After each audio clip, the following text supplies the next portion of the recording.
Halo semuanya, perkenalkan nama saya Jesslyn Lee dengan NIM 2971122. Di sini saya akan membahas mengenai analisa pengembangan bisnis pada PT Sentosa Adi Makmur Surabaya. Nah, sebelumnya saya akan membahas mengenai pengembangan bisnis. Jadi, pengembangan bisnis ini merupakan suatu aktivitas yang bertujuan untuk membuat bisnis kita ini lebih baik dari waktu ke waktu dengan cara memanfaatkan pelanggan, menerapkan kemitraan strategis, menggunakan pasar, dan membangun reputasi perusahaan. Selanjutnya, strategi pada pengembangan bisnis ini terdapat 4. Yang pertama itu ada pengembangan pasar, yang kedua melakukan sinergi, ketiga kerjasama, dan yang keempat yaitu mengembangkan bisnis yang stabil. Selanjutnya, saya akan membahas mengenai PT Sentosa Adi Makmur Surabaya. PT ini merupakan perusahaan manufaktur yang bergerak dalam memproduksi alas kaki seperti sandal dan sepatu yang nyaman untuk dipakai. Perusahaan ini didirikan pada tahun 2009 dan 2 tahun berikutnya yaitu pada tahun 2011, perusahaan ini berhasil membuat sandal terbesar di Indonesia sehingga tercatat di MURI atau Museum Rekor Indonesia. Merek dari sandal tersebut juga dikenal sebagai Velo. Berikutnya mengenai analisa lingkungan internal perusahaan. Terdapat 4, yang pertama itu ada pemasaran, kedua fungsi produksi, ketiga fungsi keuangan, dan yang keempat fungsi MSDM. Pada bagian pemasaran terdapat 3, yang pertama itu segmenting, yaitu pengelompokan yang didasarkan pada umur dan jenis kelamin. Untuk umur, produk Velo menyediakan untuk anak-anak hingga orang dewasa, sedangkan pada jenis kelamin, produk Velo ini menyediakan produk untuk pria maupun wanita, variabel psikologi yang didasarkan pada gaya hidup. Yang kedua, targeting. Jadi target dari perusahaan yaitu kalangan masyarakat dengan ekonomi menengah hingga ekonomi menengah ke atas. Yang ketiga itu ada positioning. Jadi positioning menurut perusahaan itu adalah harga yang terjangkau, di mana harga yang terjangkau menjadi sesuatu yang diingat oleh masyarakat kalangan menengah hingga kalangan ke atas. Berikutnya, pada fungsi produksi. Terdapat 4, yang pertama itu fasilitas persediaan, di mana perusahaan biasanya membeli bahan baku sekitar 17-20 ribu unit bahan baku. Yang kedua, kapasitas. Untuk kapasitas produksi, perusahaan dapat memproduksi sebanyak 400 hingga 500 pasang perharinya. Yang ketiga, tenaga kerja. Perusahaan selalu melakukan pengawasan terhadap tenaga kerja agar bisa menjaga kualitas dan tidak terjadi kecurangan yang dapat merugikan perusahaan. Yang keempat, kualitas produksi. Perusahaan menjamin bahwa kualitas yang dihasilkan selalu sesuai dengan standar yang telah diterapkan oleh perusahaan. Berikutnya, pada bagian fungsi keuangan. Keputusan investasi yang dilakukan perusahaan menyatakan bahwa perusahaan telah melakukan perdanaan di bidang investasi, mesin, tanah, dan bangunan. Sedangkan pada bagian fungsi MSDM terdapat rekrutmen, seleksi, orientasi, pelatihan karyawan, penilaian performa, kompensasi kerja, dan pemutusan hubungan kerja. Selanjutnya mengenai analisa lingkungan eksternal perusahaan. Terdapat 5, yaitu yang pertama itu ada ancaman pendatang baru, kedua kekuatan tawar-menawar pemasok, yang ketiga kekuatan tawar-menawar pembeli, keempat tekanan produk pengganti, dan yang kelima persaingan antar perusahaan pesaing. Mengenai ancaman pendatang baru, ancaman tersebut dapat disebabkan oleh berbagai faktor seperti kebijakan pemerintah, yang menjadi sebuah ancaman bagi pendatang baru bila naiknya UMR atau upah minimum regional.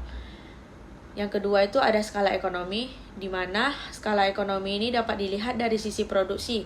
Karena apabila perusahaan mampu memproduksi sepatu dan sandal dalam jumlah yang banyak, maka perusahaan dapat menekan biaya produksi. Yang ketiga, diferensiasi produk.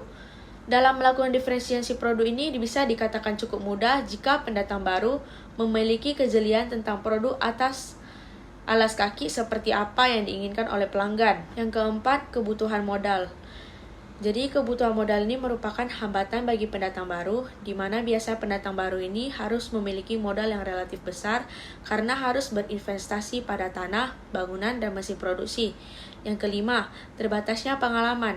Pengalaman yang dimaksud di sini adalah pengalaman dalam hal efektivitas produk, efektivitas distribusi, dan juga pengalaman dalam hal memenuhi berbagai macam permintaan konsumen. Berikutnya pada bagian kekuatan tawar-menawar pemasok. Jadi kekuatan tawar-menawar pemasok ini sangat kecil karena perusahaan selalu membeli dalam jumlah yang besar sehingga perusahaan bisa mendapatkan pengurangan harga dari supplier. Pada bagian kekuatan tawar-menawar pembeli, kekuatan tawar-menawar pembeli ini sangat tinggi karena penjual sepatu dan sandal cukup banyak dan konsumen bebas membeli sepatu dan sandal jenis apapun sesuai dengan selera dan harga. Pada bagian tekanan produk pengganti yang dimaksud ini adalah produk lain yang saat ini juga diproduksi sebagai produk pengganti dari sepatu dan sandal velo, yaitu sepatu olahraga. Pada bagian kelima, persaingan antar perusahaan pesaing.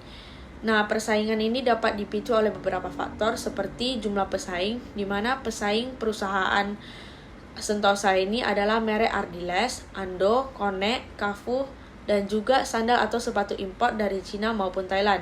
Yang kedua, kemudahan konsumen beralih merek, di mana beralihnya merek yang dilakukan konsumen dilandasi oleh faktor ketidakpuasan konsumen terhadap kualitas yang diberikan perusahaan. Yang ketiga, produk atau jasa tidak terdiferensiasi. Yang keempat, biaya tetap tinggi, di mana perusahaan menyatakan bahwa fixed cost untuk memproduksi alas kaki cukup tinggi sehingga perusahaan perlu untuk meningkatkan jumlah produksi agar dapat menekan biaya. Yang kelima, hambatan keluar. Hambatan keluar ini seperti aset perusahaan di mana biaya tetap pengunduran diri dan hambatan emosional. Selanjutnya, saya akan membahas mengenai analisa SWOT perusahaan. Pada bagian strength, produk Velo sudah terkenal di Indonesia, bervariasi, dan berkualitas. Pada bagian opportunity, produk Velo ini mendapat citra positif di mata konsumen, daya tawar pemasok tidak kuat, dan hambatan masuk kepada pendatang baru cukup besar. Pada bagian weakness, kegiatan promosi masih kurang, merek kurang terkenal oleh masyarakat, dan kurangnya disiplin supplier. Pada bagian threat, ada dua, yaitu masuknya pesaing asing dan persaingan harga yang semakin ketat. Selanjutnya, saya akan menyimpulkan tentang materi yang telah saya bahas sebelumnya, yaitu strategi yang dijalankan perusahaan saat ini adalah strategi cost leadership, di mana perusahaan selalu berusaha untuk menekan biaya produksi agar bisa menurunkan harga jual produk dalam menarik perhatian konsumen. Dan dalam rencana pengembangan bisnis, perusahaan dapat mengembangkan aspek pemasaran dengan cara membentuk divisi pemasaran, melaksanakan fungsi pemasaran, dan menjaga hubungan baik dengan distributor. Selain itu, perusahaan juga harus membuat laporan penjualan setiap minggu, dan perusahaan dapat mencari atau meningkatkan kendali atas perusahaan pemasok, khususnya pemasok TPR. Sekian dari saya, terima kasih.